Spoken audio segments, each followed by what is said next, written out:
Selamat pagi semuanya. Kesempatan kali ini saya akan membahas kelanjutan dari yang kemarin 3D scanning. Di sini juga ada salah satu metode dalam R&D. Salah satunya yaitu 3D printing. Next, apa itu 3D printing? 3D printing yaitu suatu proses pembuatan 3D model dari suatu file digital, di mana dalam prosesnya itu disebutnya additive manufacturing. Jadi penambahan layer per layer. Layer per layer ini disebut mampu membentuk berbagai macam bentuk geometri. Maksudnya hal-hal yang geometri yang tidak terpikirkan dengan cara additive manufacturing ini bisa terwujud semua bentukan. Kalau udah zaman sekarang tuh apa yang nggak bisa dibuat 3D printing itu udah bisa gitu. Untuk lebih sederhananya kita lihat ini aja proses. Ini ada videonya. Bisa lihat. Nah, ini salah satu hasil dari produk 3D printing yang umum digunakan kali ini. Bisa kita lihat, ini mesin 3D printing yang biasa mungkin kalian lihat gitu kan. Jadi gampang, istilahnya portable, bisa dibawa kemana-mana. Nah, gimana cara kerjanya?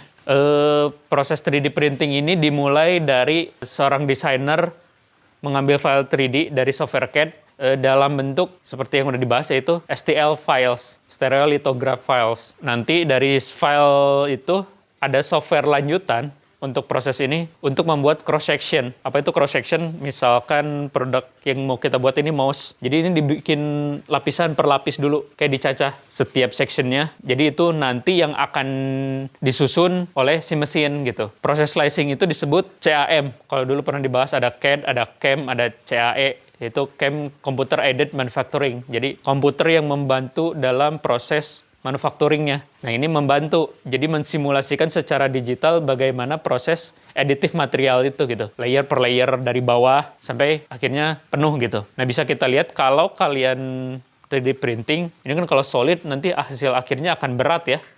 Makanya di dalam itu ada yang warna kuning, itu tuh supportnya. Ujung-ujungnya nggak akan kelihatan dari luar gitu. Cuman itu adalah kayak scaffoldingnya lah kalau bahasa yang tadi itu. Tapi ini bakalan nempel terus, bisa nempel terus, bisa enggak. Nah, ini video lagi, bisa kita lihat. Jadi, tuh, lihat ada kalau di sini, kayak ada scaffolding.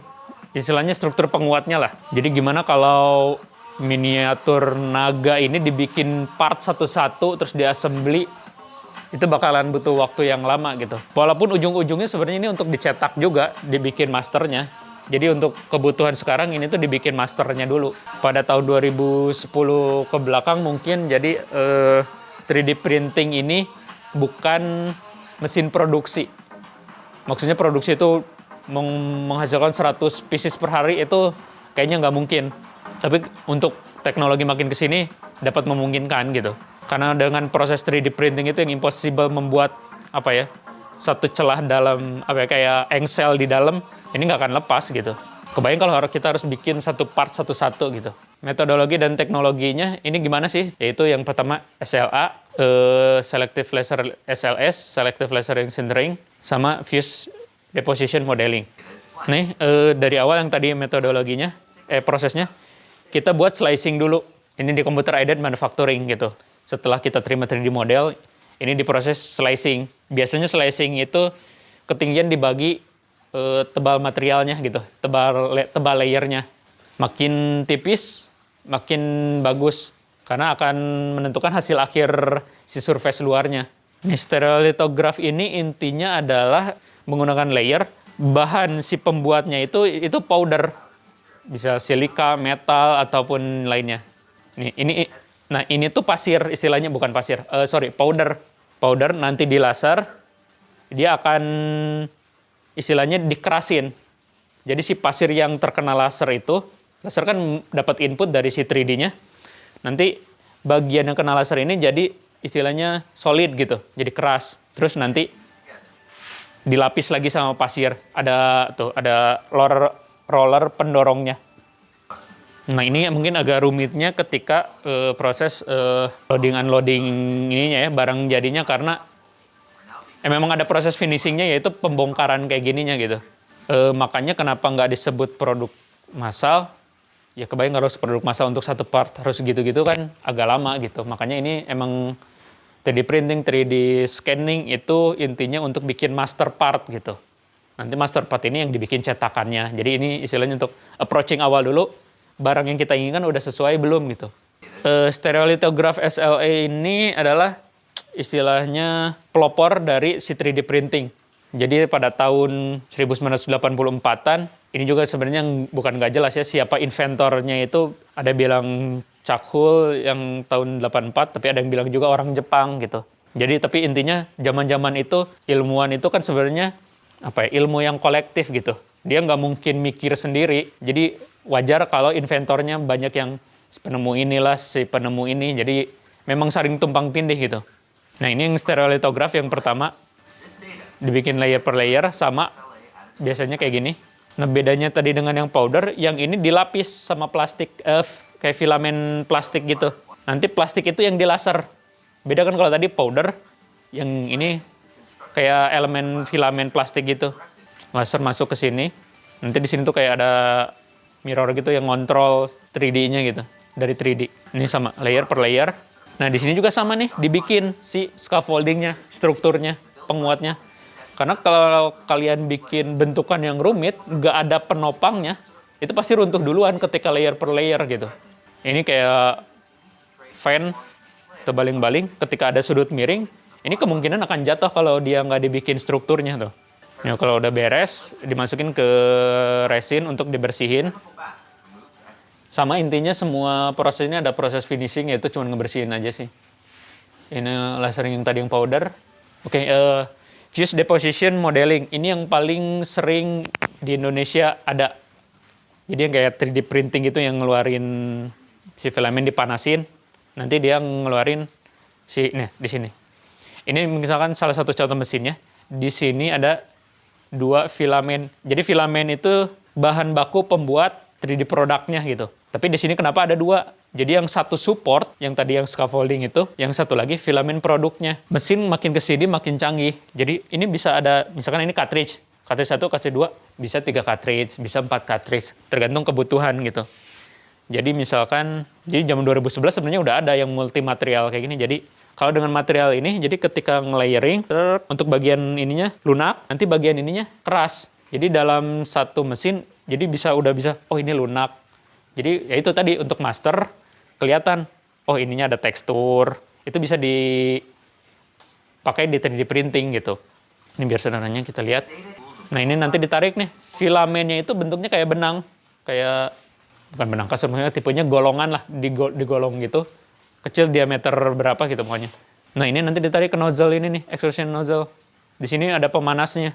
Jadi si filamen itu bentuknya kayak istilahnya benang, keras, tapi cukup fleksibel. Di sini nanti dicairkan di ujung nozzle itu.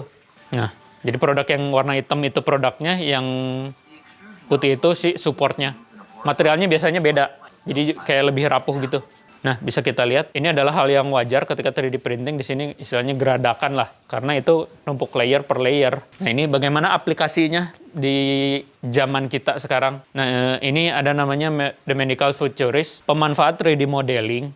Jadi dulu tuh 3D printing itu misalkan bikin satu modeling, yang mesen itu industri, jadi satu perusahaan, bukan orang per orang gitu. Nah, sekarang tuh di bagian medical, ada mengkombinasikan dengan untuk pembuatan suatu support yang membantu kehidupan kita ketika kita istilahnya celaka. Nah, di sini ada medical futurist. Nah, bisa dilihat ini adalah semua aplikasi dari si 3D printing di dunia medis. Beberapa maksudnya. Misalkan 3D printing, medicine, and healthcare. Ini untuk dentist. Terus ada misalkan kalau patah tangan untuk sebagai penopang biar dia nggak gerak.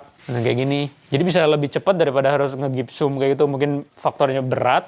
Ini kan firm, tapi tidak berat gitu. Orang di gips itu termasuk yang repot karena berat gitu. Kuping buatan, misalkan ada kecelakaan. Siapa yang tahu ya, jadi kuping. Gimana caranya bikin duplikat kuping? Kira-kira gimana? Masa potong dulu gitu kan? Jadi ya tadi balik lagi yang ke materi yang sebelumnya, yaitu 3D scanning. 3D scanning itu yang bakal ngebantu misalkan yang kita nggak punya tangan kuping kanan, ya udah scanning yang kiri di mirror gitu. Ya jangan kalau nggak di mirror ke dalam. Nah udah pembuatan tangan robot kayak gitu. Ini tangan robot juga plastik itu benda yang paling istilahnya efisien dari segi berat gitu. Kebayang kalau bikin tangan robot tapi besi, ya kan berat gitu. Sini yang selanjutnya yaitu animated character. Ada yang tahu ini film apa? Apa ya judulnya lupa. The Pirates, The Misfits gitu kalau nggak salah. Jadi ini adalah film pertama yang menggunakan 3D model, hasil 3D printing sebagai animasinya gitu. Dia printing dulu si model-model ini, lalu dibikin filmnya. Jadi dibikin aktor 3D-nya gitu, realnya. Kalau animasi-animasi gitu kan biasanya, ya udah aja dalam bentuk digital. Ini enggak. Dan dia bilang ini ongkosnya lebih murah daripada harus menggerak-gerakkan 3D model dalam digital. Lebih mudah kayak gini. Iya, gerakannya juga patah gitu kan. Tuh, ini semua 3D printing gitu. Dia paling dalam satu karakter misalkan butuh gerakan mulut berapa kali, ya itu yang di print gitu. Berapa ekspresi itu aja gitu. Nah ini dalam dunia ya perfilman gitu, animasi karakter. Lalu bagaimana kalau dalam fashion dan entertainment? Ternyata produk 3D printing ini bisa dipakai di fashion and entertainment.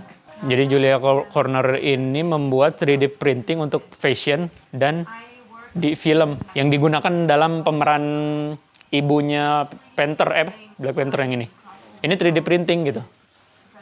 Bukan apa ya, dressnya gitu. Karena akan lebih rumit kalau istilahnya ngejahitnya yang untuk bentuk-bentuk ekstrim kayak gini kan. Dia bisa nemu celah bagaimana teknologi dikombin dengan fashion dan industri yang dibutuhkan pada saat itu gitu. Nah, bagaimana limbitin hubungannya antara arsitektur, desain model, dan 3D printing. Jadi, kalau di Indonesia sekarang yang saya pribadi lihat, ya masih sekedar support aja gitu. Jadi, alat bantu presentasi, yang kayak gitu, sangat bermanfaat. Mempresentasikan model-model arsitektur yang istilahnya ekstrim. Surface-surface yang istilahnya sulit dibentuk. Bangunan-bangunan kayak gini kan yang kadang-kadang kalau dikasih ke klien juga, dia harus lihat 3D, kita yang ngoperasiin, ya mungkin sekarang udah ada BIM gitu. Tapi emang untuk bikin maket itu punya punya daya tarik tersendiri gitu. Ya kalau 3D cuman ngelihat di ini nggak kepegang gitu istilahnya. Kalau ini, ini miniaturnya seperti ini gitu. Nah ternyata 3D printing itu ada penggunaan teknologi 3D printing ini untuk bangunan di Dubai. Ini awalnya dia bikin rumah contoh yang tiny house, lalu dia bikin yang self-claiming sih mungkin, yang terbesar. Nah ini, mesin 3D printing itu yang ini, 9,5 meter, 2 lantai. Nah ini prosesnya sama, kayak ada scaffolding di dalamnya, ini struktur dalamnya untuk penguat, tanpa extra assembly. Assembly paling windows, pintu, yang kayak gitu-gitu. Secara bangunannya, dia udah pakai 3D printing gitu. Ini sama layer per layer, ya tidak secepat yang mesin ini ya, sabar aja ini mah. Nah, oke, jadi 3D printing ini yang awal mulanya hanya untuk kebutuhan industri gede untuk bikin master, ternyata misalkan bisnis to bisnis, sekarang bisa business to person gitu istilahnya. Udah sampai segitunya. Memang membutuhkan waktu yang lama, tapi bukan hal yang nggak mungkin gitu. Ya belum untuk bangunan megah mungkin belum. Cuman untuk beberapa tahun ini, yang saya pikir 3D printing itu hanya untuk di industri, ternyata udah bisa loh untuk sampai ke sini. Apalagi udah medical udah ke business to person gitu. Ada yang membutuhkan misalkan tulang buatan atau apa gitu kan. Udah sampai sana gitu sekarang tuh. Jadi perkembangan zaman makin ke sini, teknologi juga berkembang, evolusi manusia secara kolektif udah bisa gitu sampai segini. Oke, mungkin cukup segini pemaparannya.